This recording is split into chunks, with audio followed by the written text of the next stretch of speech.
Good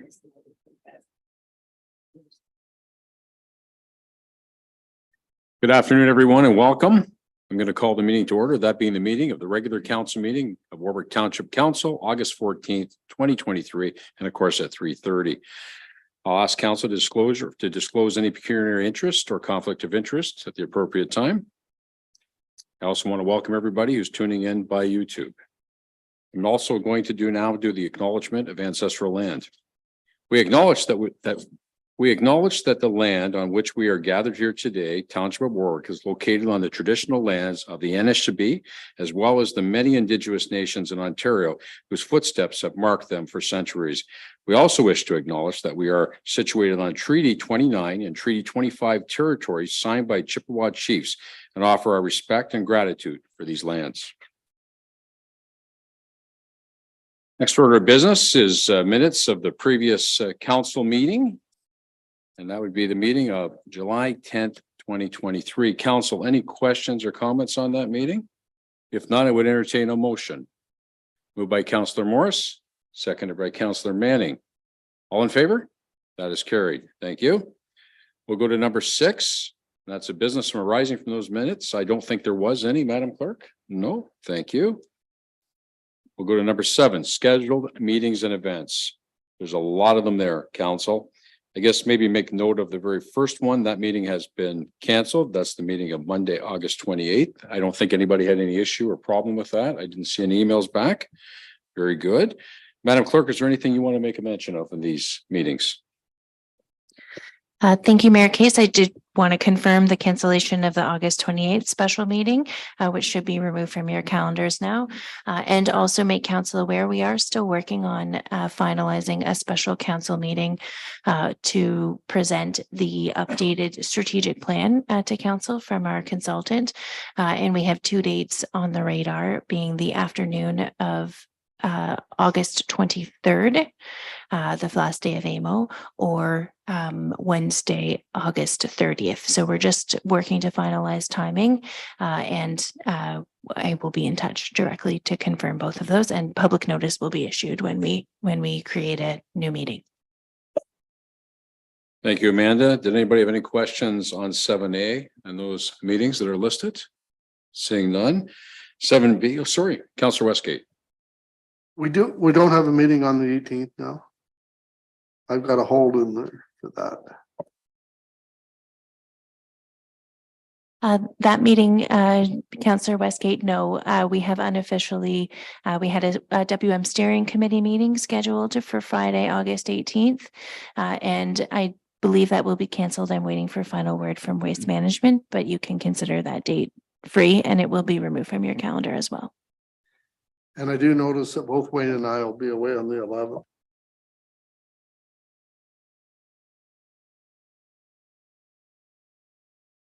I might be able to join on Zoom, depends on how I get along with my knee surgery. To make a quorum, if we don't have a quorum, please let me know. Thank you very much for noting that, councillors. We appreciate that. And 7B is other meetings. And of course, we have the AMO conference coming up in London. We have secured, or we're involved as a municipality with 2 meetings with our neighbors in Plimpton, Wyoming over the CN rail issue. And we also have, I believe it's 4 meetings of our own, Madam Clerk, have been confirmed now. I believe the Minister of Energy's PA assistant we're meeting with now. Yes. So we'll get together and we'll have a chat about how we're going to go about those meetings before we gather to go. I know there's 3 of us attending, so we'll have that chat. So just to put that on your radar screen, and anybody else on council who's not attending, if they have anything they wish to put on the agenda or on the list, please let me know. Let's go to number 8 if we can. Councillors, commitments items. So we'll go with commitment dates first. Did anybody on council have any commitment dates they'd like to add to the list? Anybody? Seeing none? Very good. Thank you. Then we're going to go to councillors items. I'm going to start with Councillor Manning today. Councillor Manning, did you have anything? I have nothing today. Councillor Westgate. I have nothing to. Councillor Morris. Couple little things. Do we still have, we used to have the outside composters. I know we're going to talk about the inside ones, but the township used to supply outside ones years ago. Does anybody know anything if that's still available or anything? Great question, Councillor Morris. To my knowledge, during my almost 11 years with the township, we have not provided outside composters during that time, but that's certainly something we could investigate as an option as well. Well, I think the gentleman that asked me had his about 15 years ago and is worn out. So the other thing is, Fair. Andrew, have we still got the roadside cutter for the Kubota? I don't see, there was look at trackless they had out the other day and it seemed a little slower. Is the Kubota out of service or? Nope, the Kubota is making its rounds Okay. currently. Yep. Thank you. All right, thank you, Counselor. The only thing I want to do is I want to send out a big congratulations on behalf of council to the Cornfest committee for another successful Cornfest again. Very well ran. I had to deal with a little bit of weather. It seems to be the case anymore when we do these events like the 150th, but an absolute excellent job. I was up there myself a couple days, and I know a lot of the councilors were there as well. So I just wanted to say congratulations to all of the folks that volunteered and helped put on that event. Job well done. Thank you very much on behalf of council and the community. Okay, let's go to number 9, staff items. And the first one is a verbal update from Ryan on Parks and Recreation Manager on summer grant. And I guess summer grants on how it worked this year. Ryan, please. Thank you, Mayor Case.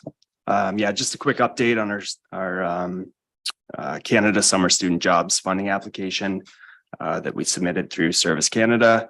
It was not approved this year.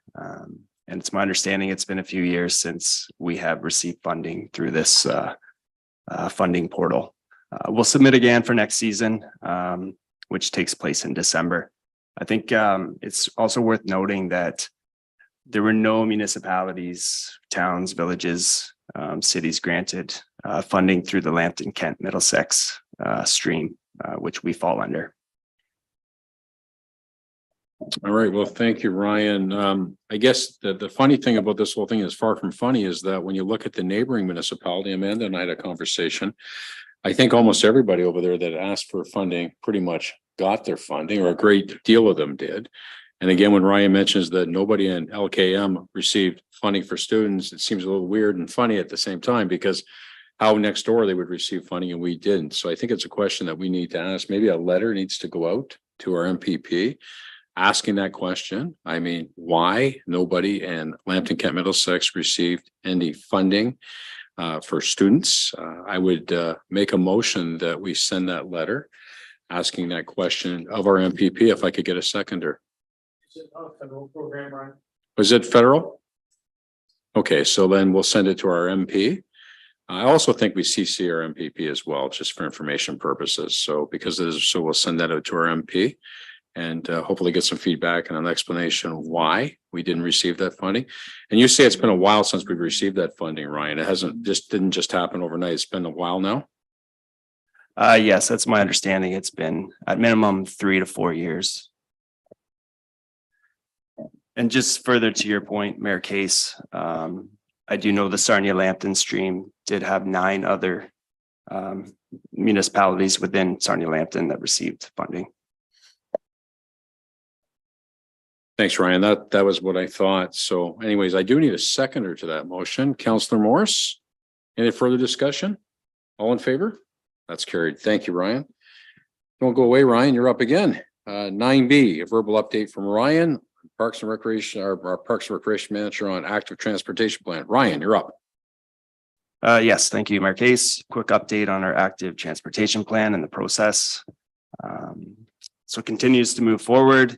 Our consultant, Leah Consultants, and their team has been working on information gathering. They've been doing some mapping and plotting with help of our planning department here as well. And we're just looking to move forward now with the consultants who will be leading the public consultation forum over the coming month. The first step is a 2-part public consultation, starting with our stakeholder meeting, which is targeted for August 30th. That's our tentative date. The consultants again will lead that process. They'll give a background on the active transportation plan, the purpose, the goals, And we'll ultimately be looking for input into ideas, missing links, opportunities, and sort of outline what our community may look like in 10 years. The stakeholder meeting will consist of our local cycling trails groups, neighboring municipalities and some of their staff, our staff, county planners, waste management, Parks and Recreation Committee, and our First Nation neighbors as well. The second part of the consultation will be the public meeting. That's tentatively planned for middle of September. It's a more comprehensive meeting. Once our consultants gather information from the stakeholder input, will sort of help guide what that public meeting will look like. Greater emphasis on education and scheduling and next steps. So the public meeting notification will follow our process here with the township in terms of notification and timing. So we're excited to see this project come to light and get some tangible information and a plan forward.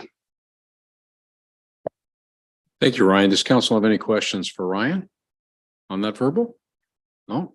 Thank you, Ryan. Appreciate that. Thank you. Okay, folks, we're running a little bit ahead of time, so we're going to come back to our timed events, and those are the 2 quarter revisions. They'll start right at 4 o'clock. So we're going to move ahead here, if we could, to 10C. Do we have Stephen Taylor with us yet? He's joining by Zoom. Okay. So no. Okay, so probably, okay, thank you. We'll come back to our delegates later on then. Okay, council, I'm going to take you to number 11, and that being accounts on the agenda. The first one is the GL report. Did anybody have any questions on the GL report? Seeing none. Very good. How about the accounts payable? Did anybody on council? Yes, Councillor Morris. Quick question for Ryan. The safety shirts for the summer students? Strongly agree that they need them, but I haven't seen them wearing them as they're watering the plants, and I'm a little concerned for their safety. Yes, thank you, Councillor Morris. That's a great observation and a great point. Thank you for bringing that to my attention. It's something I'll certainly address with our staffing team to ensure that our staff are wearing and wearing the proper safety wear. So not only for safety, but also just, it's an identifiable option for our staff, which is also very important. So thank you, and I'll follow up. Anybody have any other questions on the accounts payable? Seeing none, I would entertain a motion to approve both the GL report and the accounts payable with one motion. Councillor Manning is making the motion. Councillor Westgate is seconded. All in favor? That's carried. Thank you. Okay, let's go to number 12, our consent agenda. Anybody have any questions from the minutes from the special council meeting of July 27th? Seeing none. Any questions from the minutes of the special council meeting of July 31st? I see none. We also have the minutes from the Warwick Township Cemetery Board meeting. Is anything there that anybody has a question on? Chair Manning, is there anything that you wanted to touch upon? No, nothing at this moment. It was a good, let's say it was our first meeting, and it was a good meeting. We got some new members, myself being first time chair on it. So, and it's seems to be a good committee. I look forward to chairing it. Thank you, Councillor Manning. Okay, let's go to D, non-action correspondence. Did anybody on council have anything on the non-action list they wanted to bring forward today and separate from council today? Seeing none, quite a list. Gets bigger. It seems like every time we look at it. Maybe we'll have to have a conversation around that again soon about how we look at that non-action, but for now we'll leave it. We go to E, and this is the Housing Accelerator Fund. And I guess the question we had was, where are we at with it? But I guess there's not enough information. I guess deemed to be able to do the study. Amanda, is that what I read? Sorry, Stephanie, please. Thank you, Mayor Case. Yes, so one of the requirements for the grant is to be able to identify the number of builds over a 3-year period. And unfortunately, our landowners and developers just don't have that information to be able to provide to us at this time. But we will continue to monitor and hope that there will be another intake period that we can qualify for. All right. Well, thank you very much, Stephanie. No other questions on that from council? No, seeing none. Let's go to a public works update. Andrew, if you'd be so kind. Thank you, Mayor Case. Just a couple things to highlight. One with the capital projects, Zion Line. So if you can recall from the last meeting, I gave an update on the status of a couple asphalt locations that we're having issues. We did meet with geotechnical consultant, and they've provided a report, and we're meeting with the contract admin, which is Spreed Associates, tomorrow to discuss their recommendations and how we're going to move forward with what the appropriate action would be to rectify the asphalt issues. The second thing, you're going to see a presentation from BT Engineering, Steve Taylor specifically. He's going to bring a report on costs on the signalized intersection of Nauvoo and Confed, and council's request for additional truck parking north of the intersection. So look forward to seeing that presentation. That's all I have. Thank you, Andrew. Anybody have any questions for Andrew? I'm not seeing any questions. Thank you, Andrew. Appreciate that.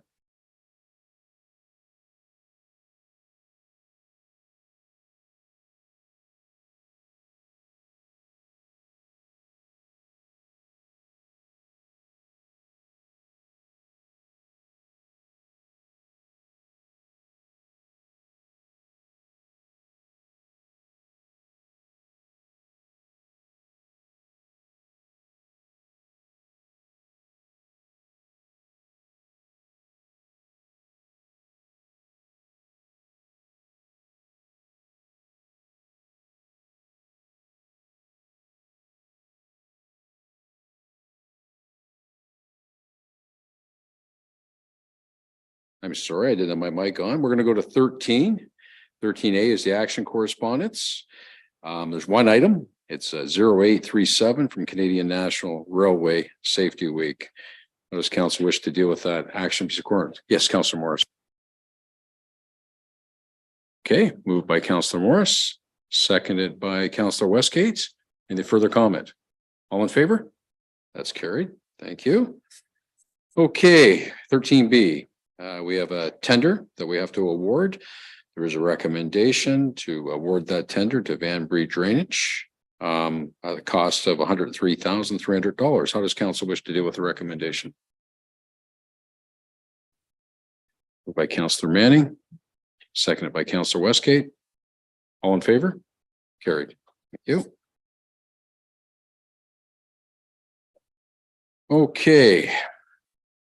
Let's go to see if we can. That's proposed updates to the animal control bylaw.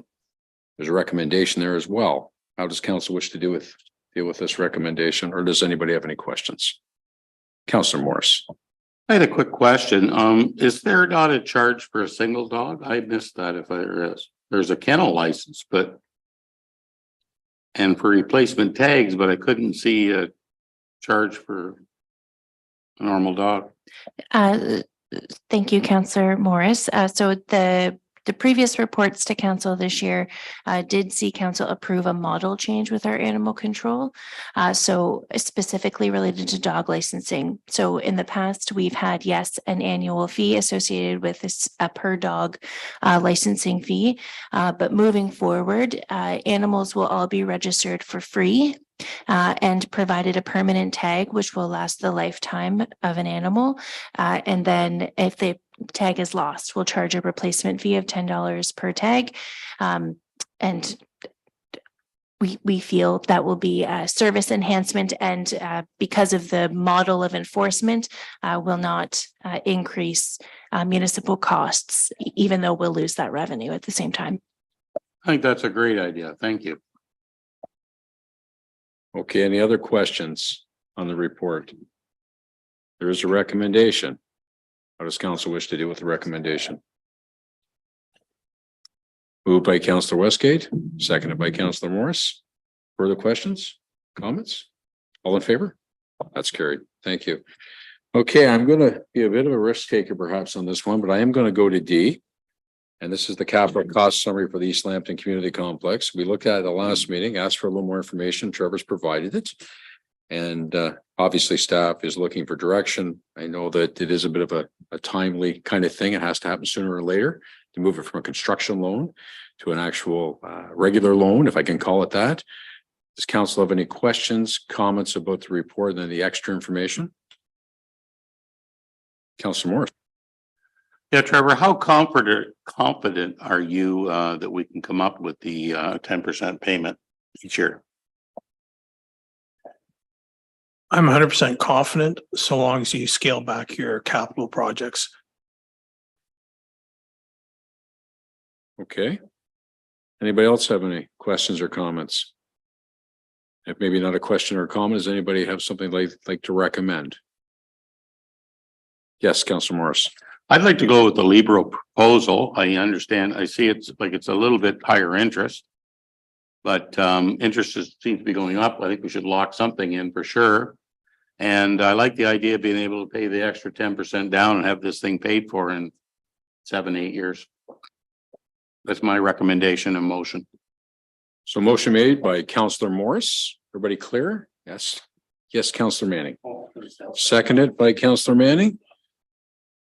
Very good. Thank you, sir. Any other further discussion on this? There's a motion up for Councilor West. If we went with the 10-year one, is there any other loans that we could pay off if we had the extra money? It would maybe save us some money. It's not a question of being able to pay off. It's just what you want to do with your capital plan. You've got 2 fire rescue vehicles that would have to be mothballed for the time being. If you go with this, you'll have a lot of roads that you'll have to mothball until this is paid off because you're going to be allocating the $800,000 per year for the next 5 years. So that's your trade-off. So the capital will come down. So you can absorb that. It'll go into the one fund. And if there are loans that be paid off, like the last fire trucks, we can take those off quickly.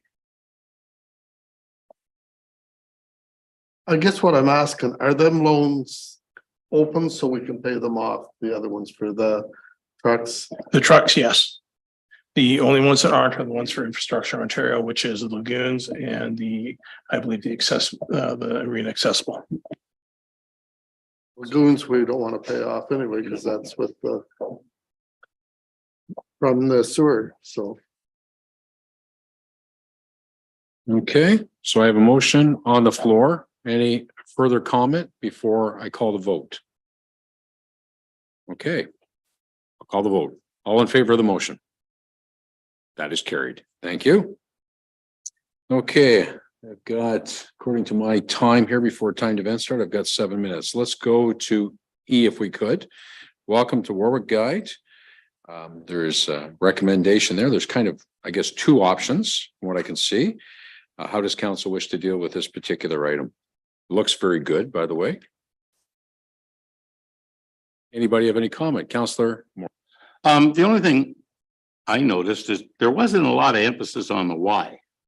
I would love to see a picture in there of the why. Like, we built this complex to bring people in, and I'd like to see that in there if it's possible.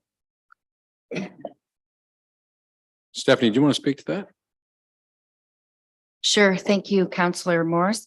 Yeah, that is a great suggestion, and we'll make sure to add that. We also had a few public comments come in over the weekend from through the website, and they were some great suggestions as well. So just hoping to enhance it as much as we can. Councillor Manning. Yeah, this all looks really good. There's just one little thing I have, and it's an aesthetic issue, and that's on the waste and recycling. I think the on page 19, the photo on the back, I would rather see like a photo of the curbside pickup or something instead of the landfill. I mean, I know this is to highlight our community, and it's on, I'm just not a fan of that photo. It's just a giant hole in the ground, and it actually, the section has nothing to do with the landfill. It's actually about curbside pickup. So I'd see a little more specific on that. Thank you, Councillor Manning. I will definitely make sure we take that. What we were trying to do is utilize some photos we had on hand. So that's a great suggestion. Thank you. Okay, anybody else? I'll say just one very simple thing. I have been here for a long time, but I haven't been here quite 2 decades. I've been here about almost 19 years. It's just a small thing, but maybe we should say almost 2 decades, just to be correct on that. So it's a small thing. So what are we asking basically for Stephanie to go back and bring something to us again to look at maybe at our next meeting, or do you want to move forward, council, with just asking her to make these changes and to continue moving forward with this? What's council's wishes on this particular? Councilor Manning? Yeah, I'm good with her moving forward with it. I trust her on that. I see a bunch of heads wagging back and forth, so I guess we should formalize, make the motion with the changes, perhaps with the amendments. So moved by Councilor Manning, seconded by Councilor Westgate. All in favor? That's carried. Thank you, Stephanie. Okay, now we are getting close. Well, we'll keep going. We're gonna live on the dangerous side today. The wayfinding signage, which is F. We'll go to that, and everybody has a large sample. I appreciate the large sample given to council today to look at the different scenarios, and there are some options there. Who would like to start us off with any comments on the signing and the options that are available? Anybody like to start the ball rolling? Councilor Morris. I'm not very good at picking out colors, just ask the wife, but I think the white would show up better at night. Like the red, to me, if you were hit it with your headlights, I don't know if you'd see it as good as you would with the white. That's just my opinion. Very good. Yes, Councilor Manning. Yeah, I actually agree with Councilor Morris too on that. I'm a fan of the 2 with the white, particularly the number 2 concept, the historic roots. I think the white just pops better. It just looks a lot cleaner. Councilor Westgate, do you want to get in on this? I guess I'm for the white too. I think they will show up better. Very good. Well, I might as well jump in too. I agree 100%. So I guess maybe if there's any other comments, we could make the motion for 2 and we could move it forward. Who would like to do the honors? Councilor Westgate, Councilor Morris, seconding that. All in favor? That's carried. Okay, well, I'm not going to push my luck and go on to one more. I'm going to back the bus up here. We're about 3 minutes away from timed events. Does anybody wish to take a quick break? When I say quick, I mean really quick. We've got 3 minutes. Otherwise, we'll just get going here soon.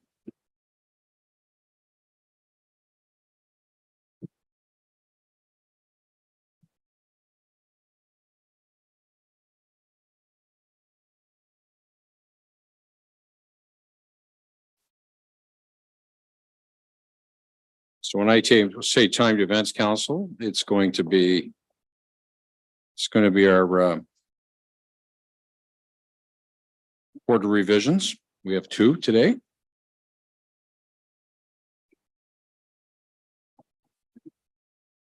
So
okay, according to my time, it is 4 o'clock. I'd ask for a motion that Warwick Township Council proceed into the quarter revision for the Eastman Van Aert Drain 2023 bylaw number 71, 2023. Moved by Councilor Morris, seconded by Councilor Westgate. All in favor? That is carried. Have any written appeals been received? Madam Clerk, Deputy Clerk.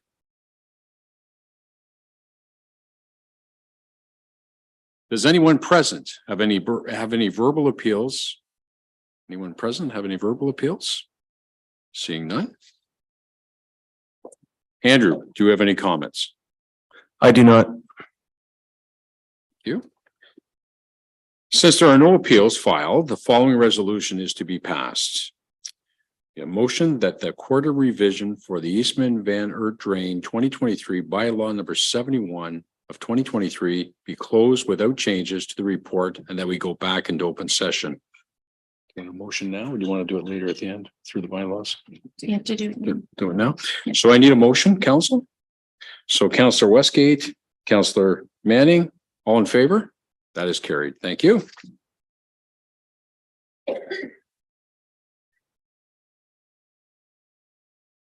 All right, I'm now going to proceed into the Hagel drain. So I need a motion that Warwick Township Council proceed into the quarter revision for the Hagel Drain 2023 bylaw number 72 of 2023. Councillor Morris, thank you for the motion. Seconded by Councillor Manning. All in favor? That is carried. Have any written appeals been received? I'm looking to where none have been received. Does anyone present have any verbal appeals? I see none. Andrew, do you have any comments to make? I do not. Good. Since there are no appeals filed, the following resolution is to be passed. A motion that the Court of Revision for the Hagel Drain 2023 bylaw number 72 of 2023 be closed without changes to the report and then we go back into open session. So I need a motion to bless that. Councillor Morris, thank you. And Councillor Manning is seconding that. All in favor? That is carried. Thank you.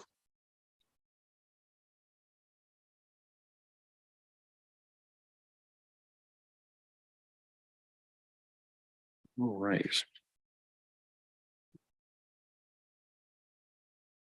So we have some delegations today. Our first delegation today is Stephen Taylor, Chief Executive Officer of BT Engineering on the Nauvoo Road and Confederation Line intersection proposal. Is Stephen with us? I guess I'm asking. Stephen, yeah, please come on up. Thank you.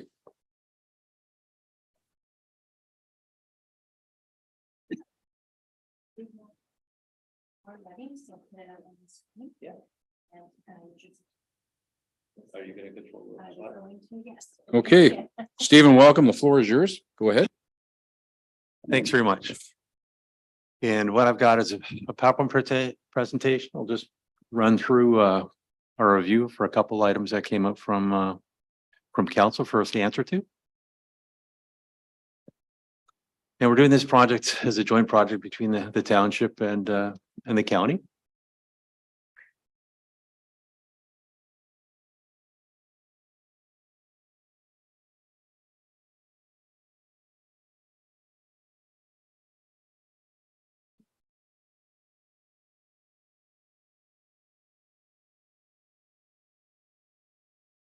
There, okay, so next slide. So this will be for intersection improvements. It's for stage development at the Confederation Line Nauvoo Road intersection. As I said before, it's a joint project between the county and the township. Next slide. So it's next slide. There we go. So the basis design, it's twofold. It's going to be a reconstruction of the intersection, accommodation, and stage development for improvements.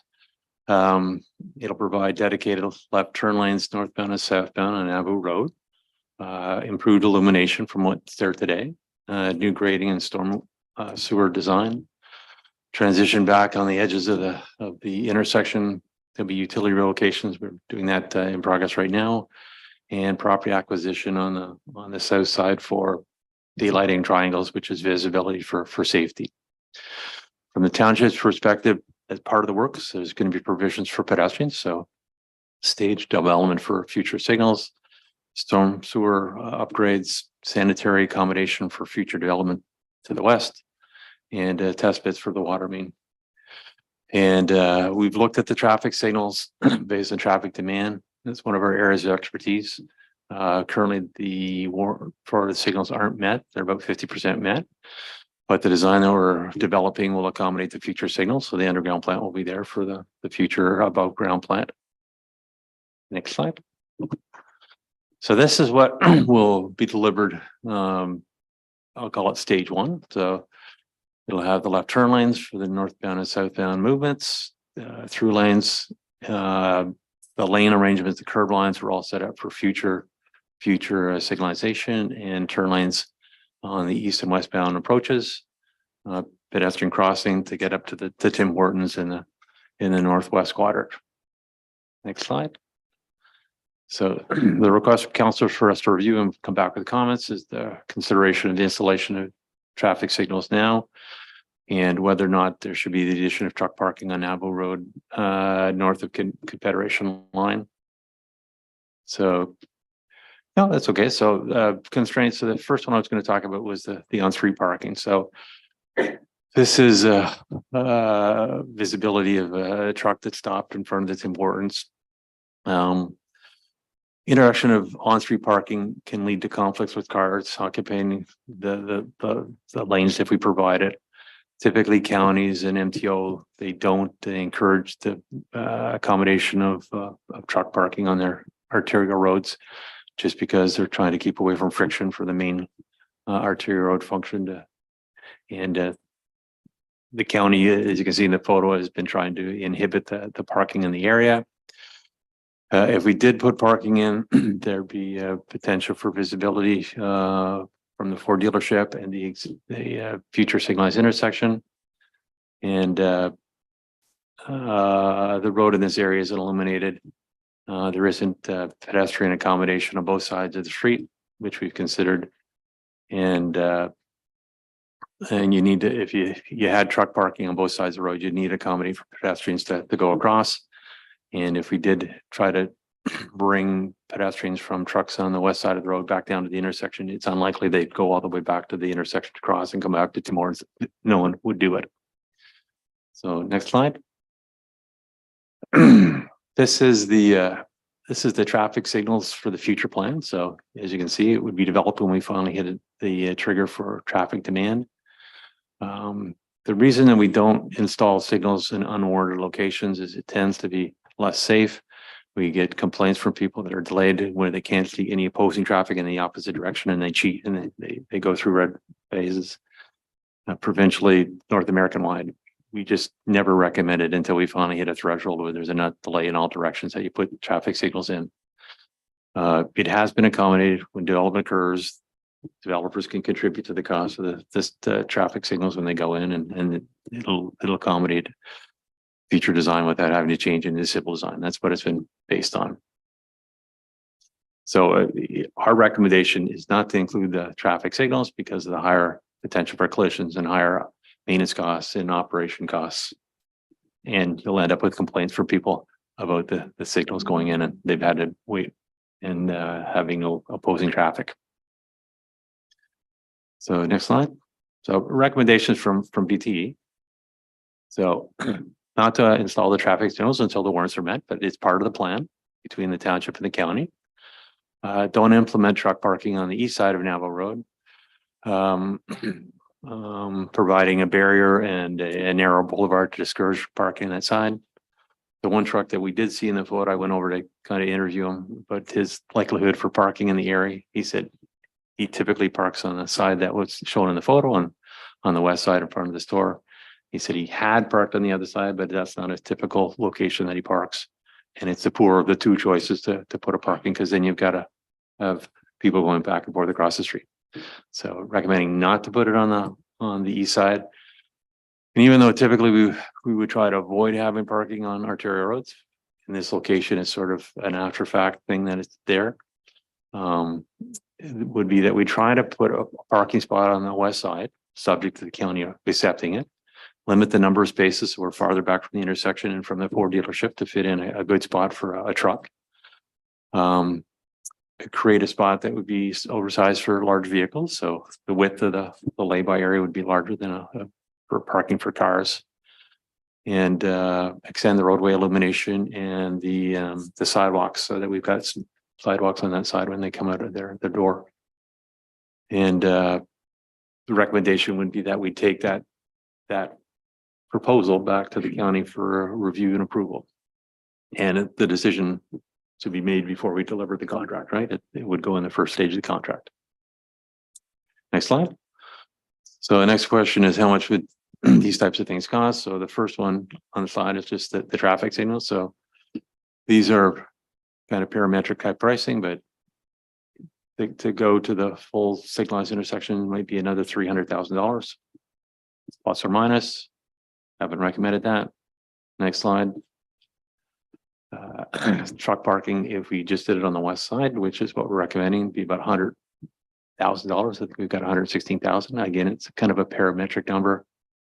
We've got the contingency allowance in there too. So, and then the cost for the version that we haven't recommended to put parking on both sides was $200,000. So it's, I'm reporting back data to the council, so I'd be happy to answer any questions. Oh, thank you very much, Mr. Tiller, for your presentation. Does anybody on council have any questions? Yes, Councilor Morris. Not saying that this would be a good idea, but what would you think of the flashing red light and flashing yellow light at the intersection? They have it at the corner Highway 80 and 79. I don't know if it'd be a good idea or not, but it's one thing I was thinking about. Yeah, so I don't think this location would warrant the all-way stop. So I think or the flashing. It's red the one way Yeah. and yellow the other.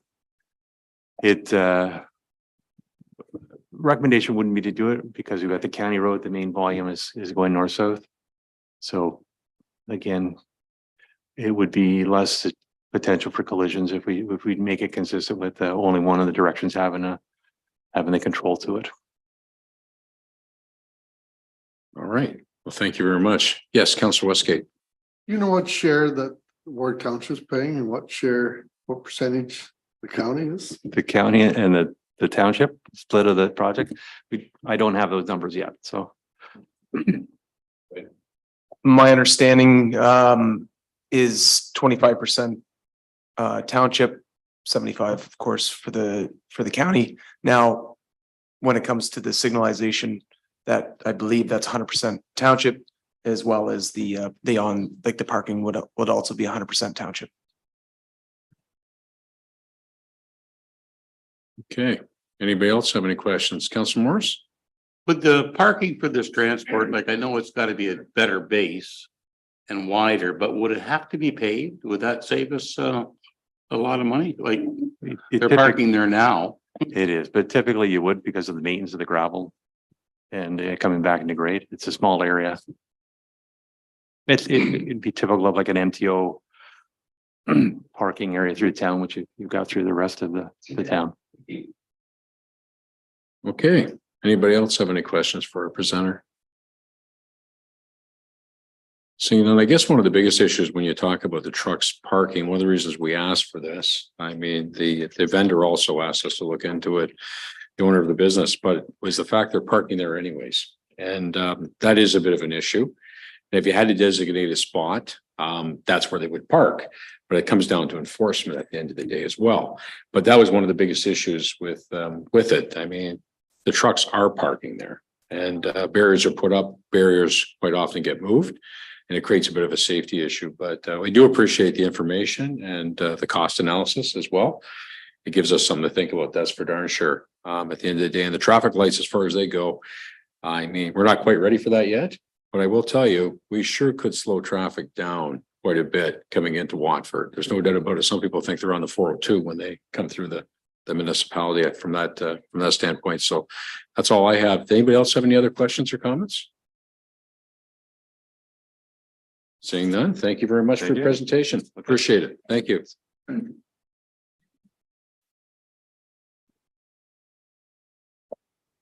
Okay, council, our next presenter is Jacob Hanlon, the Municipal Program Coordinator for Food Cycle Science Corporation. Please come on up. Oh, he's joining us by Zoom. Very good. Let me know when we have him.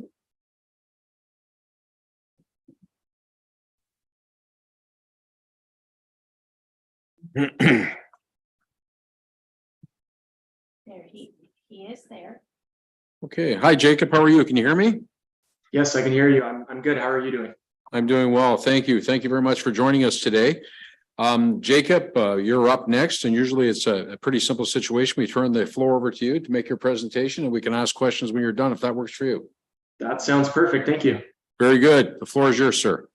Thank you very much. I'm just going to share my screen here. If you can confirm that you can see that okay, that would be great. Perfect. Okay, I will get started here. So good afternoon, Mayor and councillors and members of staff. Thanks very much for having me on today. My name is Jacob Hanlon, and I am the Municipal Program Coordinator at Food Cycle Science. And I'm excited to be here to discuss a food waste diversion opportunity for the Township of Warwick. I'm going to go over a decent amount of information here in just a short amount of time, so I kindly ask that you stick with me, and I'm happy to answer any questions at the end. So just to briefly tell you a little bit about who we are. So Food Cycle Science is a Canadian company. We're based out of Ottawa, and we're 100% focused on food waste diversion solutions. So we do this using our innovative technology called the Food Cycler. It's an in-home food recycler, and it is sold direct to consumers through partnerships with companies like Vitamix. But then we also put them into classrooms through some of our partnerships with not-for-profit organizations like Eco Schools Canada, and then also to municipalities through our Food Cycler municipal division. Now, our municipal solutions help many small, rural, remote, and northern communities keep food waste out of their landfills. We're currently working with 99 Canadian municipalities across 8 provinces and 1 territory, from coast to coast to coast, and including many communities in Ontario who either aren't getting the participation that they want in their existing organics programs, or if they're looking to bring sustainable initiatives to their residents in their community. So not too far from Warwick, we have programs in Bruce County, Essex County, as well as the city of Windsor, and we are in about 14% of Ontario municipalities. I'm actually going to be in London this weekend for the AMO conference, and if any of you are attending, we'd love for you to stop by our booth and say hello. So just to briefly speak about the problem with food waste, it accounts for a large portion of our household waste, sometimes even a majority. It's mostly made up of liquid, which is heavy and it freezes in the wintertime, and it's smelly, sticky, and it's really just not fun to deal with as a homeowner. And then on top of that, it's a part of our waste stream that is avoidable. Food waste doesn't have to end up in our garbage bags, and I'm going to speak about a technology here that allows us to put food waste right back into our gardens using a technology-based solution. So just to quickly speak on some of the impacts of food waste, the environmental impact is that when food waste ends up in the landfill, it produces methane gas, which is quite a bit more times harmful than CO2. Now, I know that the waste management facility near Warwick is equipped with a gas capturing technology, so I'm sure waste management loves when food waste ends up in their facility. However, we don't love food waste in our communities. As residents, putting food waste in the garbage causes odors, which is unpleasant for humans, but quite appealing for animals like bears and raccoons who like to go through our trash. Our relationship with food waste at home typically isn't a healthy one, but it doesn't have to be that way. So we often get asked the question, haven't we solved this issue already? And yes, there are green bins, which are common in big cities or places with high population density and the right infrastructure. But this can be cost prohibitive and it can be operationally challenging to implement. Many people in your community might backyard compost, and while this is a great solution, unfortunately, it's not feasible for everyone. It's certainly not a year-round solution, and there's still the concern about bears and other animals getting into that backyard bin.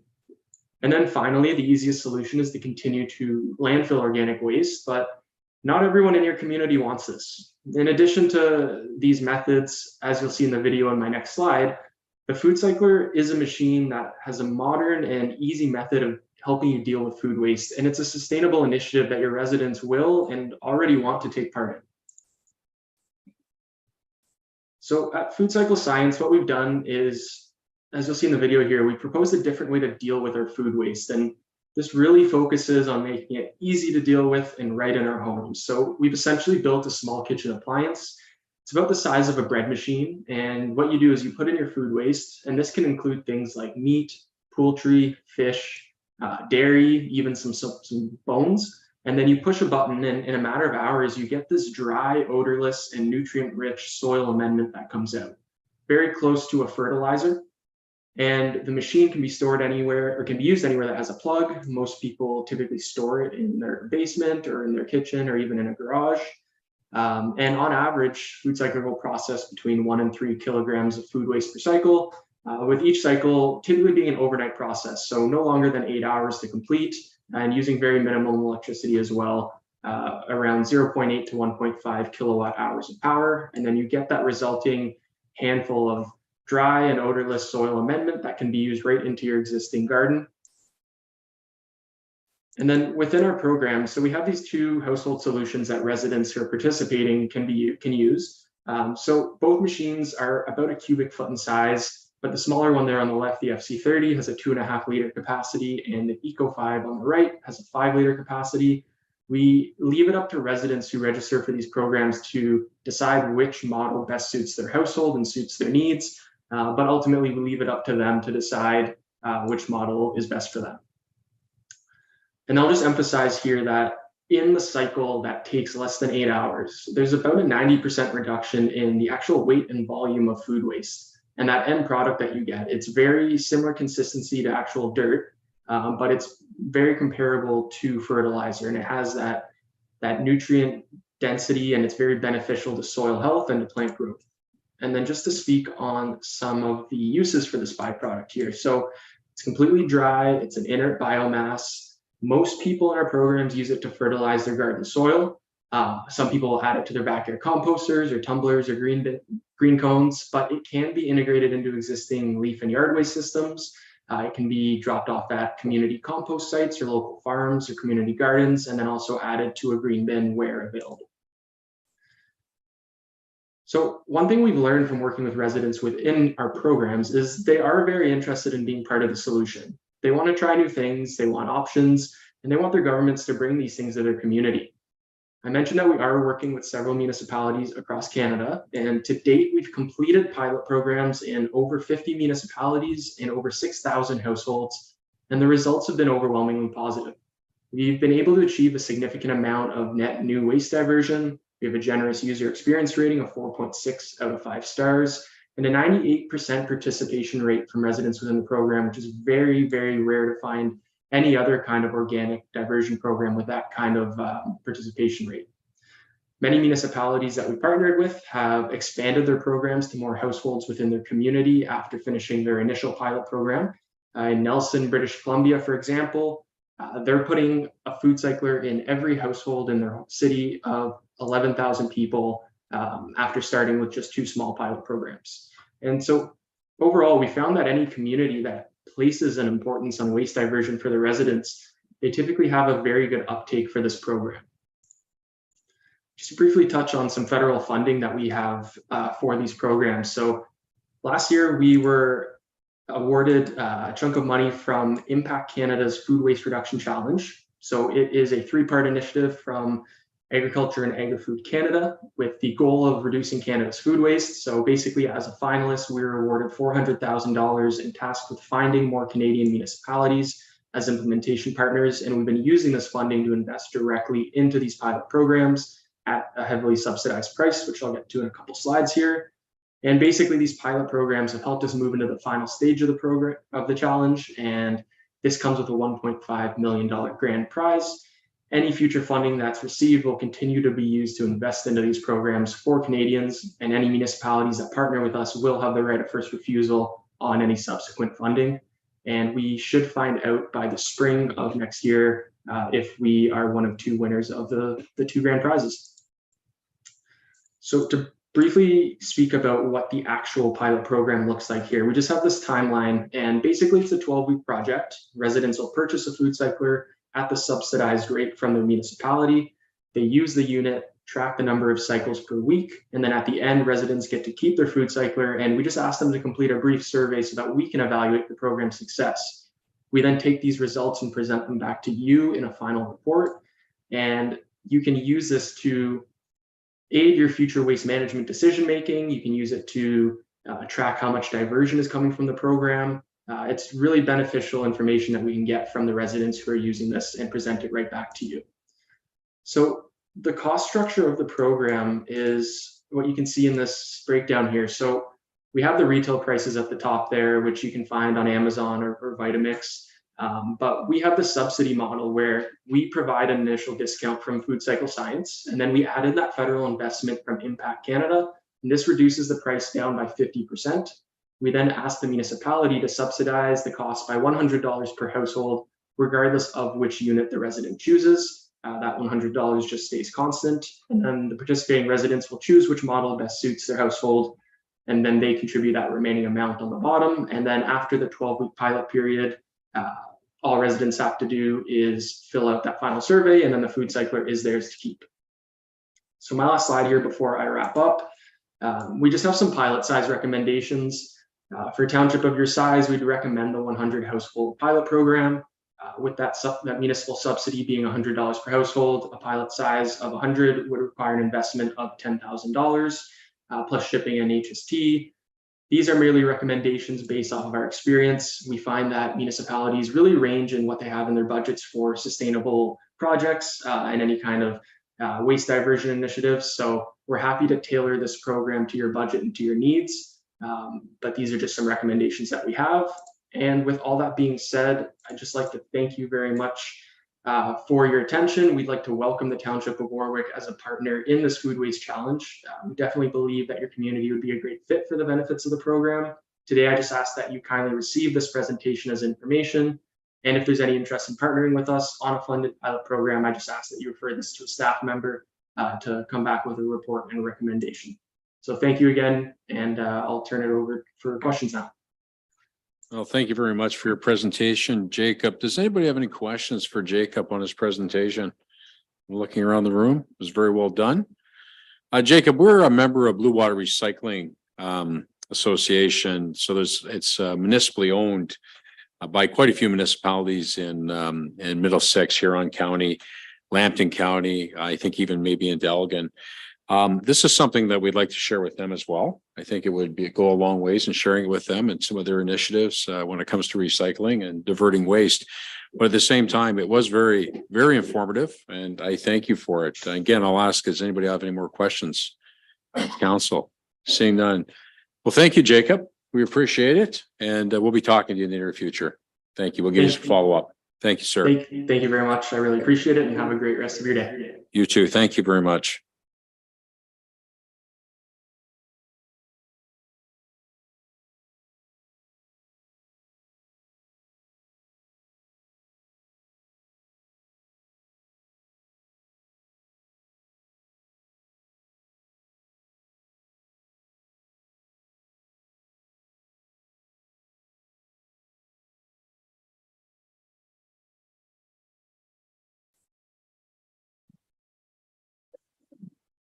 So my microphone was off, technical difficulties. So anyways, I just want to let everybody know that we're happy to welcome Dan Taylor, Chief Executive Officer from Sarnia Lambton Economic Partnership, and Matthew Sawinski, Senior Economic Development Officer, today to give us an update on their strategic plan. And welcome, gentlemen, and we'll turn the floor over to you. Great, thanks. It's great to be here today. Yeah, we just wanted to, it's really like a refresh and a remind, and we can go to the next. Super great. So just in case anybody's not familiar with who we are and what we do, what we wanted to reinforce is that as the county's economic development agency, we service all 11 municipalities, and we take that that level of service quite seriously. So you are just important to us as the other 10 municipalities. Just want you to understand that from our perspective. At the end of the presentation, I'll share a little bit about our new strategic plan that was just recently launched. And maybe as a teaser, I'll just leave you with the theme that came out of that plan. And the theme is we've got chemistry.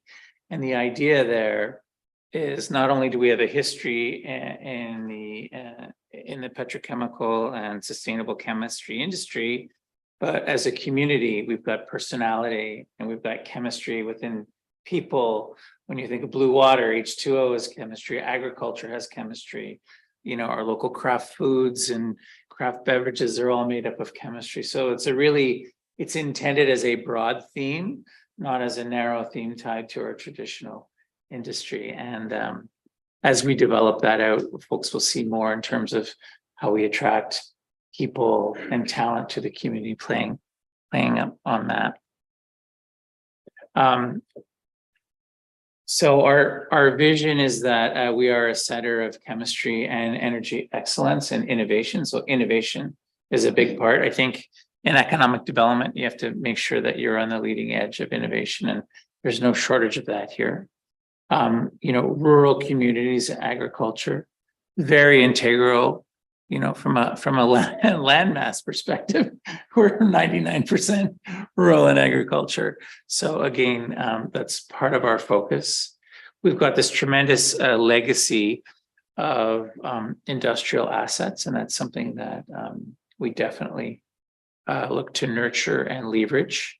And you've probably heard a lot about the circular economy. I guess the presentation we just heard certainly talked about that, and that's a big part of our focus is where the economy is going and sustainability and how do we look at a low carbon and a net zero future.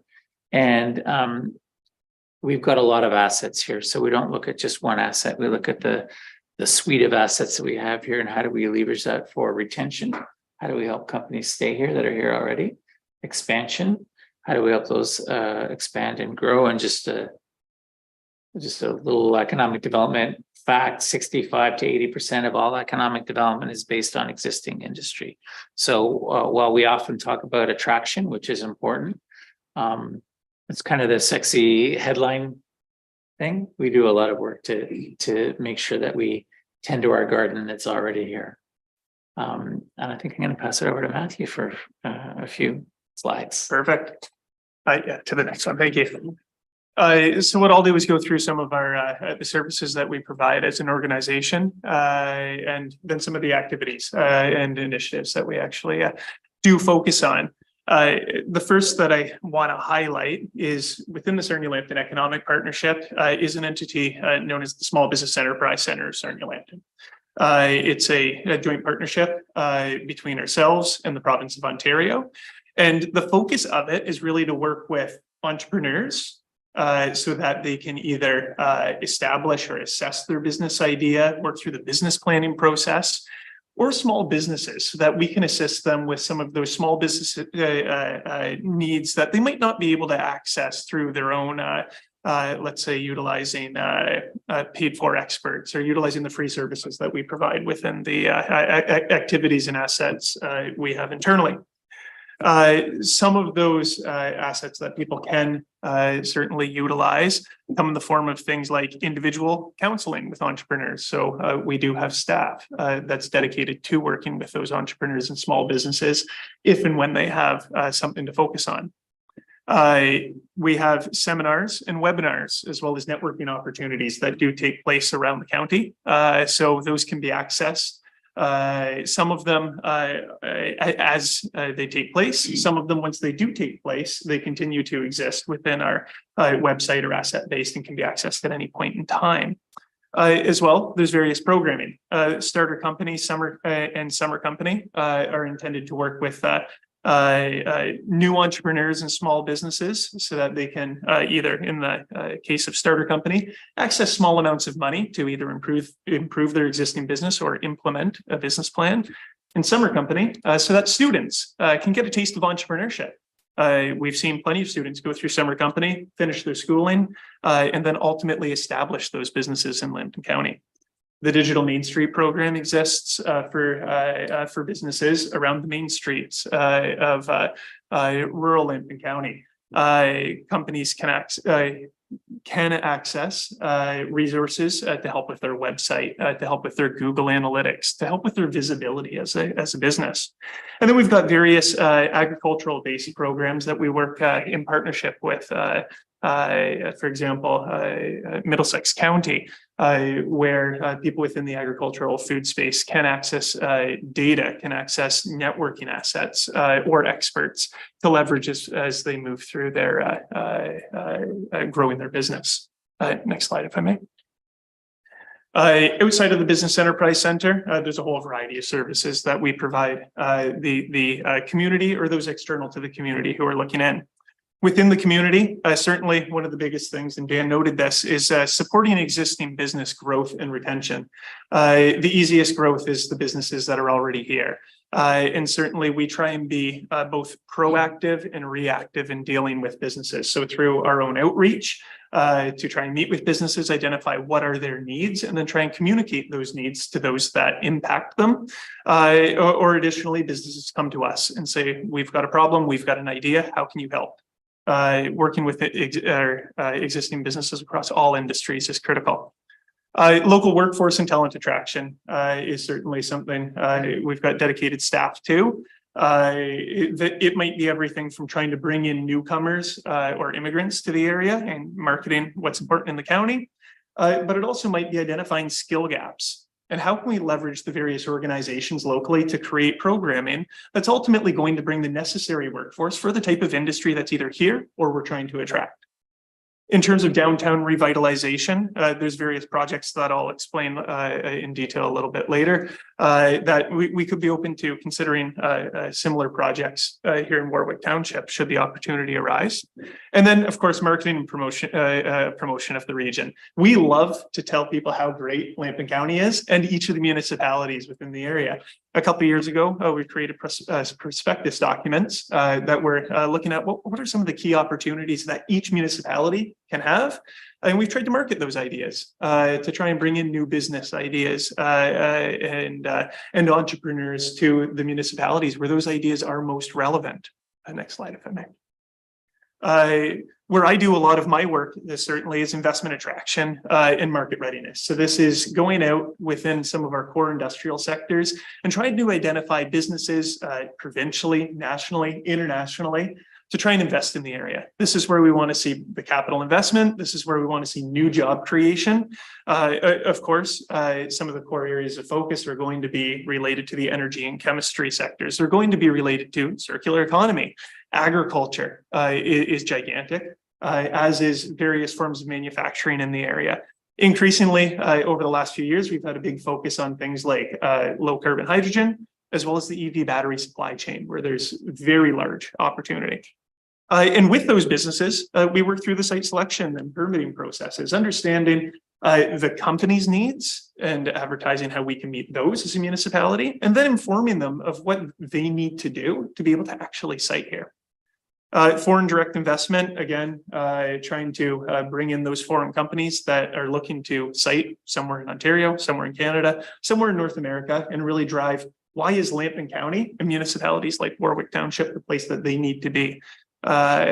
And then, of course, supporting municipal, provincial, federal government agencies. We are here to connect companies to the necessary stakeholders, the necessary information, so they can make informed decisions. We're there to hold their hand as they go through their site selection process, so that it can be as easy as possible. Providing demographic information, mapping, statistics. We've got a whole variety of resources, either internal to our organization, or that can be accessed through things like our website. And I know Warwick Township on your website are currently utilizing some of our resources that we've paid to access. And we love that you're able to utilize those. And hopefully some of the businesses or potentially new residents are utilizing those assets as well in learning about the municipality. Some recent work that we've done with municipalities, just to highlight some ideas, whether they take place in Warwick or other areas, because for idea generation, let's say in the future. We've had those ongoing downtown revitalization projects. These were funded by the Rural Economic Development Fund in the form of a grant. This project over the last couple of years took place with Lambton Shores and Petrolia. And has successfully engaged the community and created an implementation plan for a whole bunch of downtown revitalization concepts that our hope these municipalities, in conjunction with us, will ultimately be able to pursue for economic success. The wastewater expansion project that's currently being considered in St. Clair Township is something that we've been working closely with the municipality on. Do they need to upgrade what they currently have in terms of optimizing efficiencies to meet industrial demand? Or do they need an entirely new wastewater treatment facility? That's something we would work on. So infrastructure and what you need when you'll need it. Ontario's Hydrogen Hub and the related working group. We've invited in stakeholders and municipal advocates from across the county to participate in the development of a strategic plan, which ultimately we hope will see low carbon hydrogen become a large capital investor and job creator in Lytton County. And it's going to be something that's critical for the decarbonization and future success of our industry. And something locally, BC Foods coming to town here, certainly working with the municipality, understanding the assets and resources that were in the area is one of those things that was able to lead to a new employer in the area that's utilizing, well, an infrastructure asset that had sat mostly vacant for a considerable period of time. And now that the company's here, our time with them is not going to end. We hope to support them so that they can continue to grow within that asset that still has space, that still has land. There's opportunity for future growth there as well.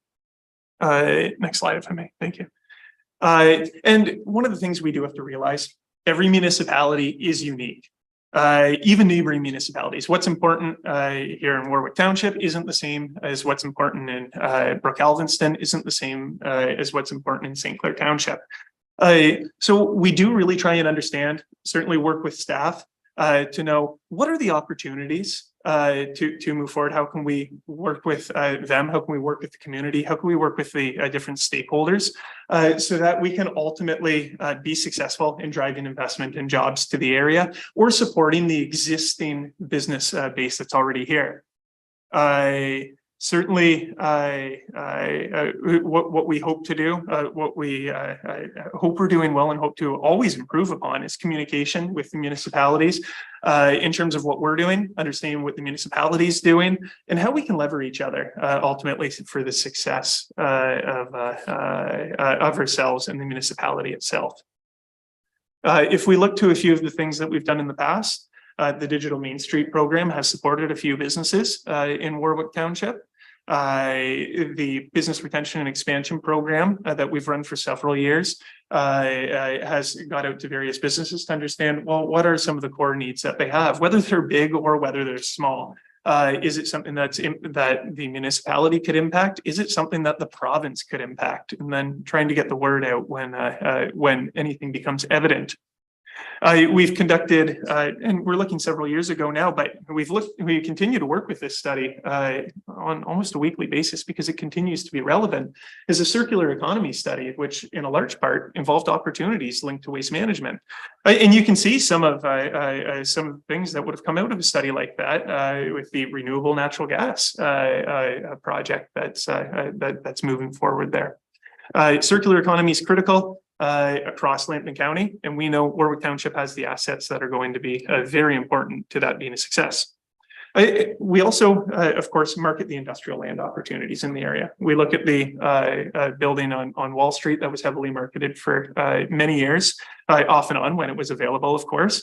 But we also know the other existing land assets to drive certain types of investment. So whether that's going to be buildings downtown, the new building down the street, whether that's the Jarrett lands and the opportunities that are associated with them, and trying to make sure that they're visible to potential investors. And that's where we have tools like the Zoom Prospector tool, where even if something isn't associated with a realtor, someone can have it visible to potential investors.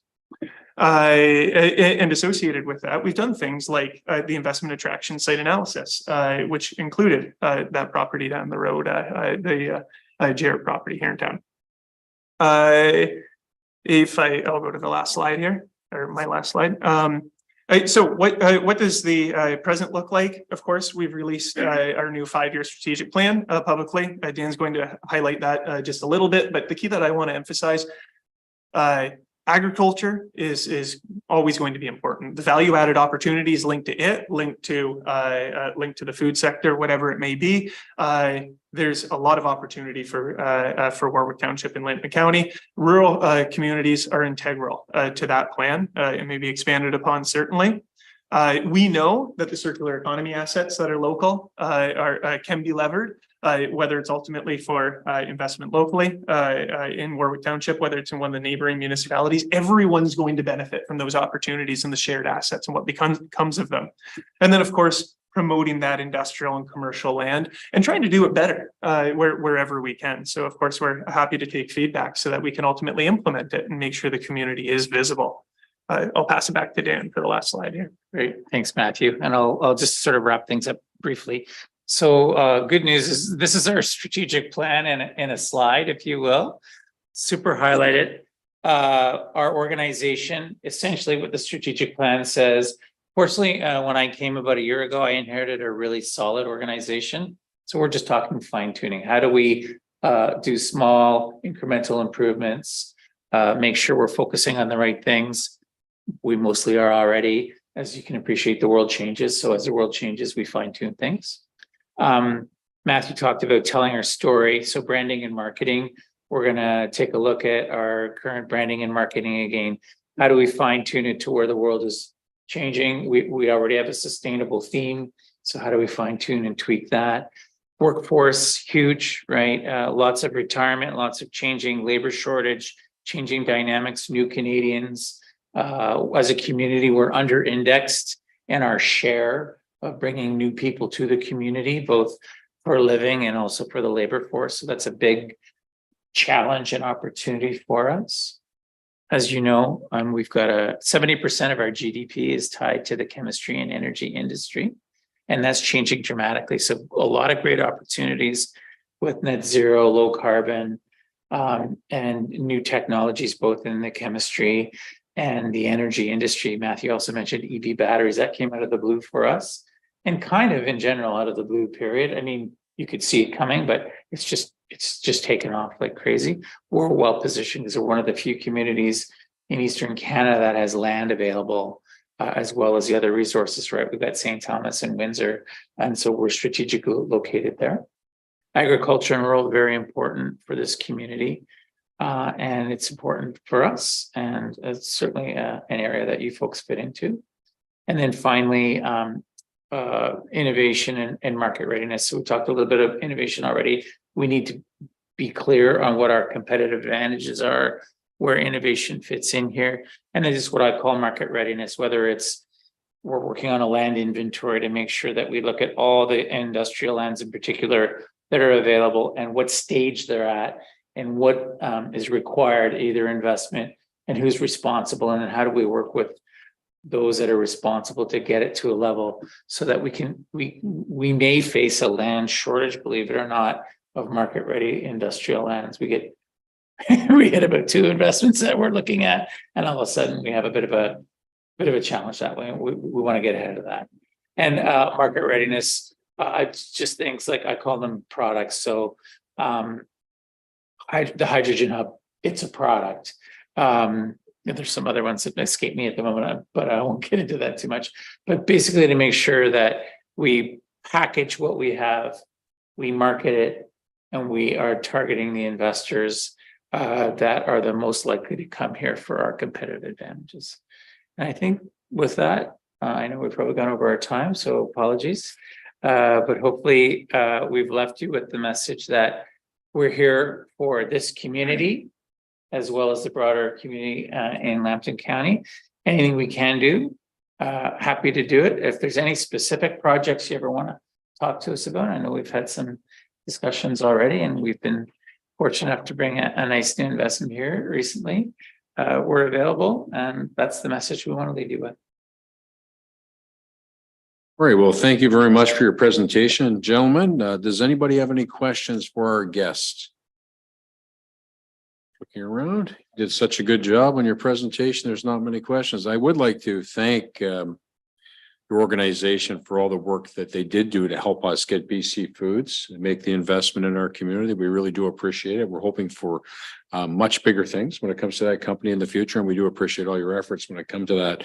So thank you very much for coming today. Anything else that you can bring our way anytime soon would be very much appreciated, and we look forward to working with your organization into the future. And I know that my hope is that you can communicate with Stephanie on a regular basis, and we can all work together to try to find success for our municipality moving forward. So thank you very much, gentlemen. Appreciate it. Thanks for Thank having you. us. Thank you.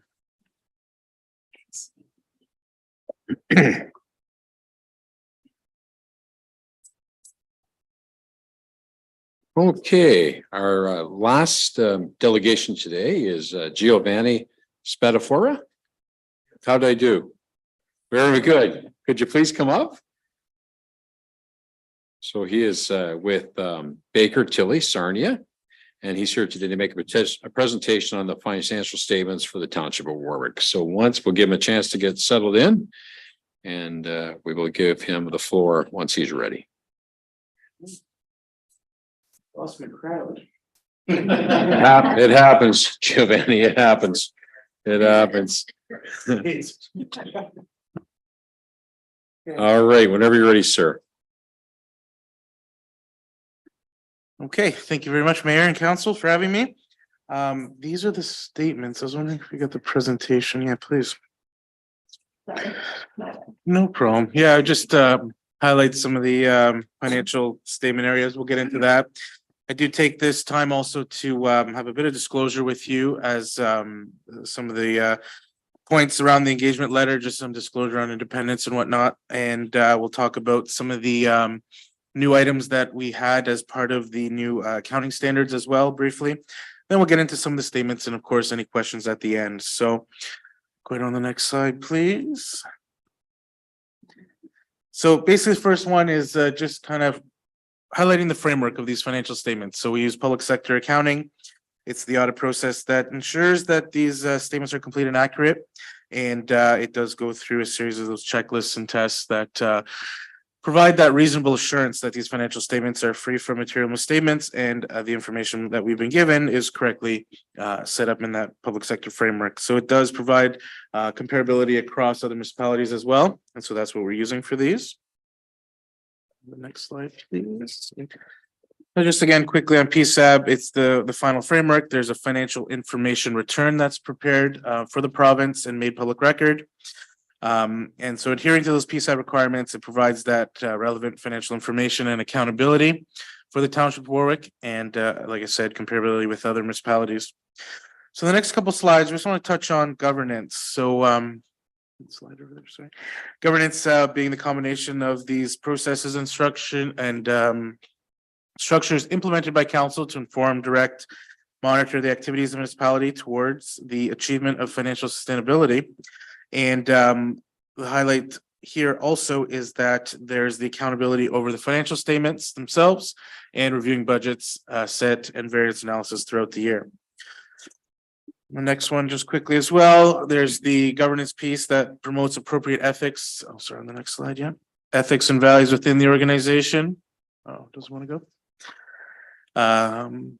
The effective organizational performance with between management and accountability, communicating risk and control information to appropriate areas of the organization. And finally here, coordinating activities and communicating information between council, external auditors and management to help prepare the financial information for report here that we're doing as a final report. So next up, the next couple slides, we're touching on internal controls, just give an idea of how the internal controls are affecting the audit itself. They are put in place by council, management, and all levels of personnel in the organization to provide that reasonable assurance we're looking for, and that organization's objectives will be achieved. Internal control includes those measures and practices that are used to mitigate exposures to risk, and I'll be highlighting that phrase a few times here, but that's the goal, is mitigating risk as part of the audit process to provide reasonable assurance at the end of the day. Internal control provides those policies, procedures, and processes that help prevent and detect any potential errors or provides a early warning sign of any problems. So they operate continually at all times and at all levels within the organization. So as part of our audit, we do have a review of internal control policies and procedures. This is independent of the preparation of any policy guidelines or focusing on ensuring that controls and the procedures that are in place are do help that error or potential fraudulent activity that we're saying, or any identifying steps that would prevent or detect any wrongdoing. We do that as part of the audit. And the review also looks at the efficiency and effectiveness of these controls, ensuring that there's no management override at any level and provides appropriate segregation of duties and documentation and authorization that we want to see across each department. So the next slide's a big one, but it's all to just do our annual requirement of just disclosing based on our Canadian auditing standards that and we do want to communicate this annually in regard to any relationships between the municipality and us that in our professional judgment may impair independence. We do not have that issue. And when we determine these in regards to the Canadian or the Chartered Professional Council of Ontario legislation, it's a bit of a laundry list, but basically we do not hold any financial interest. No one that worked on the job did. There's no economic dependence on you as a client, no personal businesses or relationships of any immediate family or close relatives. So none of that is the case. And if there was any issues on that front, we clearly disclose that and make the appropriate steps necessary to make sure that there's no independence error. So that being said, the next slide here, our responsibility as an auditor stated in the engagement letter, but we do want to bring this up as well. As the auditor, we do express an opinion on the financial statements, whether they're free of in material respects, any errors or anything that may cause any qualification. That is not the case. And so the results you can see on the first couple pages of the audit. And again, but we do also want to call to the fact that an audit is performed to obtain reasonable but not absolute assurance, whether these statements are free from any material misstatement. And due to the inherent limitations of the audit, there is some unavoidable risk that some misstatements of the misstatement of the financial statements will not be detected, particularly any intentional misstatements concealed through collusion, even though the audit is properly planned and performed. So the next couple of slides will be on council responsibilities and making it known to the auditor any issues of disclosure, corporate governance, or fraud, illegal acts, any non-compliance with laws or regulations that are known to them that may impact the financial statements, and provide guidance and direction to us as auditors on any additional work that you feel should be undertaken in response to any issues or concerns expressed. On the next slide there, making any inquiries as appropriate into the findings of the auditor with respect to corporate governance, management control, cooperation, information flow, and the system of internal controls we discussed. And what we're doing today, review of the draft financial statements prepared by management, including presentation, disclosure, and notes and schedules, which are all important. Looking at those for accuracy, completeness, and appropriateness.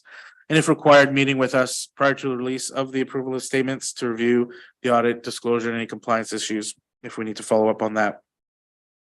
So a couple more slides on just the procedure itself, risk assessment, and the audit approach. So the procedures selected depend on our judgment, including assessment of risk and material misstatement of the statements, whether due to fraud or error.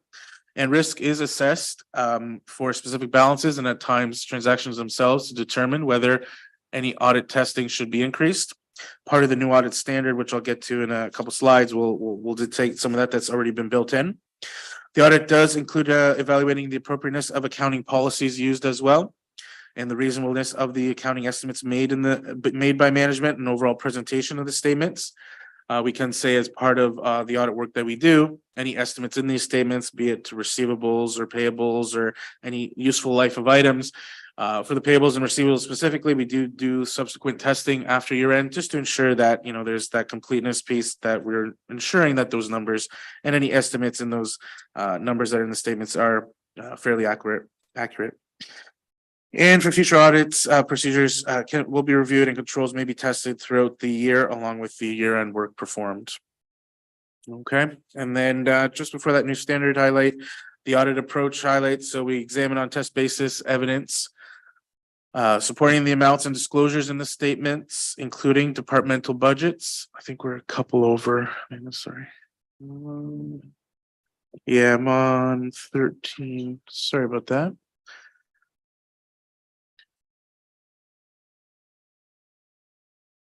Oh boy, I think two more. Yeah, this one here. Just quickly, we use control and substantive testing along with analytical review. It's utilized to attain appropriate level of evidence for reasonable assurance. Just quickly as well, PSAB accounting standards are met, including accrual accounting, and that tangible capital assets are set up on the statement of financial position and amortized annually. We'll see this in a few slides, as well as debt payments being set up against debt that's been set up overall. And then overall changes in the net financial assets reported based on an annual surplus or deficit in operations. We do have a surplus capital purchasing and any changes to reserve balances are taken into account as well. All of that as part of PSAB accounting that are implemented in these statements. The next slide is small text, so I apologize. It's just highlighting the audit impact of that new Canadian Audit Standard 315 that all audits across Canada have had to deal with for year ends after December 31st, 2023. So some of the areas we highlight, so identifying risk, how has that changed? So inherent risk is now evaluated on both a likelihood and a magnitude of risk and put on a bit of a spectrum, they call it. So we're assessing those a little differently than we have before based on a magnitude and likelihood. And so what that says is basically calling to the fact that how we analyze those and how we're going to do some audit testing, potentially additional assessment of risk based on that spectrum result in the need of additional audit procedures as necessary. New and enhanced requirements for understanding the system of internal control. We talked about that. And so some additional questions this year from finance and some of the members there, finance group, to just kind of understand as part of internal controls any changes, but also making sure that we have the monitoring by management and financial statement preparation controls discussed. The third one there is the information technology piece and how critical or how much information technology, hardware, software, accounting software is needed in preparing the financial statements. So more questions were asked, a few additional procedures are performed to obtain greater detail on the applications and systems relevant to financial reporting function. All that proper software is in place for, any issues from the outside that can come in and anything around the IT piece that would directly impact producing financial statement information. Those are new standards for that. And then finally here, specific areas that identified controls may be assessed and whether they're designed appropriately and have been implemented. So we did look at that, realign anything that needed to happen, and inquired about additional information to support procedures to determine whether controls are implemented, and also observing some controls in operation. We could do that during an interim period analysis for internal control work prior to the year-end audit, something that we can implement going forward. Okay, so the next slide just kind of highlights some of the key areas as part of the financial statements that we're not going to go over all of them here right now, but just some areas that we feel are important. We'll go through a few of them. So to some numbers here, the statement of financial position on the next slide, please, Amanda. So this here is showing the assets and liabilities and the overall net financial surplus. So a cash position, overall investments and taxes receivable, accounts receivable overall, and other receivables that have been set up, investment in Blue Water Power. So all of those in main accounting line items. And we can see how cash, short-term investments are up and the overall investments themselves as part of an increase overall to the total financial assets. However, when we go to the liability side, we see where the payables, any accrued interest, and then the municipal debt itself and the temporary borrowing, all of those make up the total liabilities. So the 17 million less the 13.7, we have a net financial surplus position of 3.4, down from last year, but we do know that the increases offset by the temporary borrowing that's been set up and frozen on that line item for now does take down that net financial surplus position. But when we're looking at the line below that, we're seeing on the non-financial assets, and this is the investment in the tangible capital assets themselves, the significant increase for what was set up for the year. Not all set up as in use, but also in work in progress. So there's been a significant increase to the overall tangible capital asset, financial asset, non-financial assets, right? So then overall, we have an accumulated surplus position of 66,200,000 there, up from 62.7 from the prior period. So an overall increase based on mainly the increase in the tangible capital assets overall, but still a net financial surplus position. So that's the financial position overall, and the 66 million and the 3.4, just hold on to those numbers. You'll see them again coming in these next couple slides. So the statement of changes in net financial assets. So from the annual surplus in the year, what affected the equity positions to then how do we get to the 3.4? So we have the annual surplus of 3.4, like I said, and then we take into account those PSAB factors. So amortization of tangible capital assets, anything sold, the adjustment for the position in laws that gets consolidated into these statements, the local area water supply. the loss on tangible capital assets overall for any disposals, and then the acquisition of tangible capital assets, that 8.9, almost $9 million overall. So that increase in net financial assets is actually in a deficit position, but then we do have our prior year 7.1, the net financial surplus beginning. So overall, we're taken to that 3.4 that we saw in the previous of the net financial surplus. Now, the next slide shows the actual operations and the accumulated surplus from the revenue and expenditures. So the revenues by type and the expenditures essentially by department. So you can see here how they compare to prior year and essentially budgeted information. And overall, the 12 million, just over 12 million there against total expenditures of 8.5. We have that surplus of 3.581. And then we take into account the laws adjustment as well on that side of the coin of 84,000 to bring us to the annual surplus of 3.496. And that is added to the previous position of 62. So that's how we get to that 66,244 overall. Bigger numbers, of course, generated by the tangible capital asset investment. But here you're seeing for the year of December 31st, 2022, how the revenues and expenditures kind of show up. Now, what we do have in here is the fact that these are not with amortization included, debt payments, any reserve transfers and stuff like that. So that's where the PSAB versus what you're normally seeing as everything kind of flowing throughout the year, that's where the differences come in. So statement of operations, statement of net financial assets. Next, I'd like to highlight the accumulated surplus summary, which shows of the surplus position, what is set aside for reserves, obligatory reserves, and then the overall surplus as well. So on top there, we're seeing the net invested intangible capital assets, the 62 million. And then we have the equity position in Blue Water Power grown to 1.8. And then the unfunded, essentially representing the unfunded debt position that the municipality has currently. So that's sitting as essentially an asset or a deficit position to the overall surpluses or the equities. But then from there, we have reserves. We have money or we have funds set aside by council in these specific areas here. And you can see some growth in capital projects there, 4.7 to 6.6. There is a laws reserve position as well that gets consolidated, and some of the other working items that are set aside, and then below those reserve funds specific for water and sewer. So that's how the picture breaks down, and that's how we come up to our accumulated surplus of the 66 million.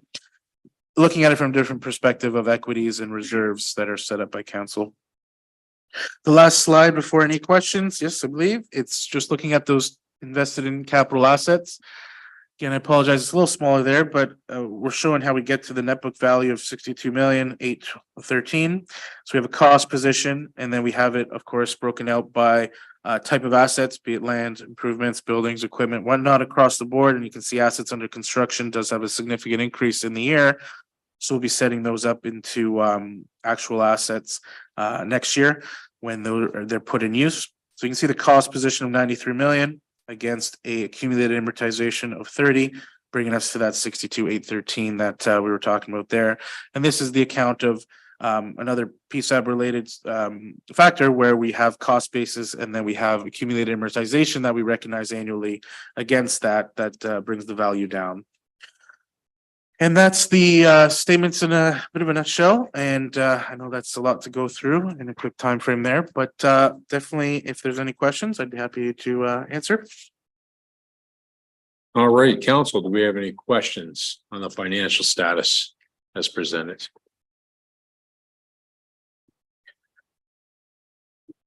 Seeing none? Or Yes, and I guess just quickly, I'll take a second here to suggest, or just to say for compliance, obviously HST, setting up the financial information return, the FIR report, all of those in good standing. We'll be ready to issue that FIR report very soon after we get a little more detail, but we're in good shape there. And so all of that compliance related work as part of the year-end audit is all in good shape as well. So we're happy about that. And we're thankful for Trevor and Linda and the team there that was able to get everything together for us in a timely fashion. So we're in good shape there. Thank you. yes, Councilor Morris. I maybe missed it because as Jerry said, there was a lot of numbers there. Do we keep track of depreciation then for the fire trucks and stuff like that of their true value? Okay, I missed that. Yes, so in the last slide there, it's a very broad scope, but yes, independent of just this high level, there's a system that's in place that by each asset it's shown, yeah. Okay, does anybody else have any questions? Okay, it is a world we live in now where numbers do change, as Councilor Morris has mentioned. I mean, we plan on buying a fire truck for say $450,000. The next thing you know, a year or two later, now it's $800,000. So it's going to be a challenge. There's no doubt about it. Moving on to the future, trying to do these budgets and keeping our financial house in good order. I guess the question I usually ask at this time, your personal opinion, your professional opinion on how we are financially right now, the township of Warwick compared to other municipalities, perhaps. Yes, overall funding the reserves, the way I frame it is very accountant in me, but it's all based on expectations, right? So really depends on what those expectations are, but in terms of growing your financial surplus overall, the financial position overall, those are seemingly well funded. However, it all depends again on what the plans are for those future projects. So in terms of the direction of the municipality, the last few years definitely have been positive. It's just if enough has been put away, or again, the expectation overall of what the growth in certain areas are.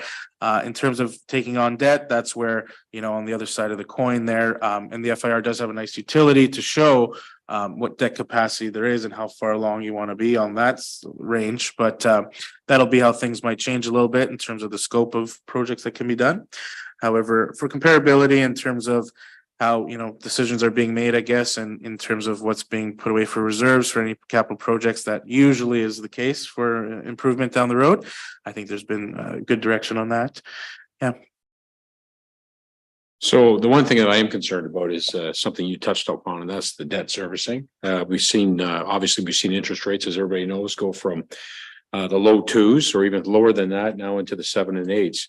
I think that's going to be the real challenge when you talk about debt and servicing that debt. So it'll be interesting to see what our numbers look like next year. So anyways, if nobody else has any questions, no, nobody. Well, thank you very much for your presentation. I guess we do need a little bit of business. We do need a motion that Warwick Township Council approves the 2022 consolidated financial statements as presented. Councillor Morris doing the honors, seconded by Councillor Westgate. All in favor? That is carried. Thank you. Thank you very much for your presentation.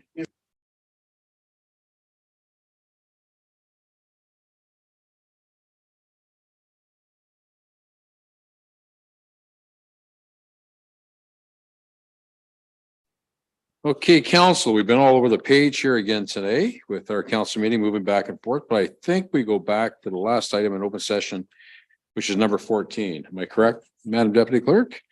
So this is the flexible work arrangement policy. And this is the first of other policies that are going to be brought back to our attention. And everybody's had a chance to look at it. Did anybody have any questions on the actual information provided by staff at this point in time?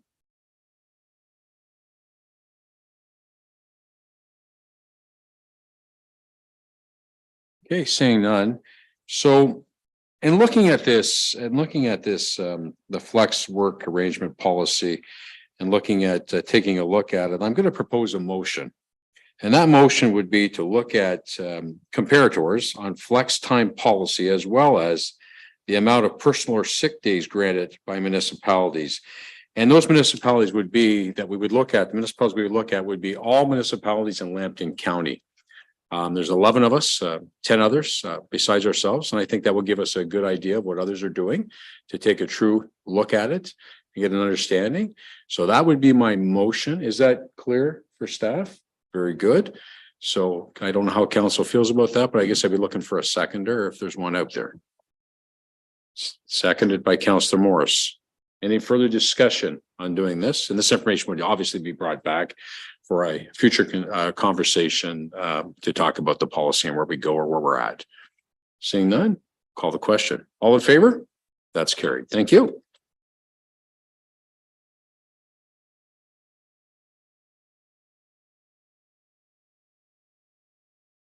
Okay, I'm going to ask for a motion to go in camera Motion to move into the in-camera meeting of council pursuant to section 239 of the Municipal Act 2001 as amended for the following reasons. Number 2, 3, 4, 5, and 11. Do I have a mover and a seconder? Councillor Manning is moving that, seconded by Councillor Morris. All in favor? That is carried. And I'll let everybody know in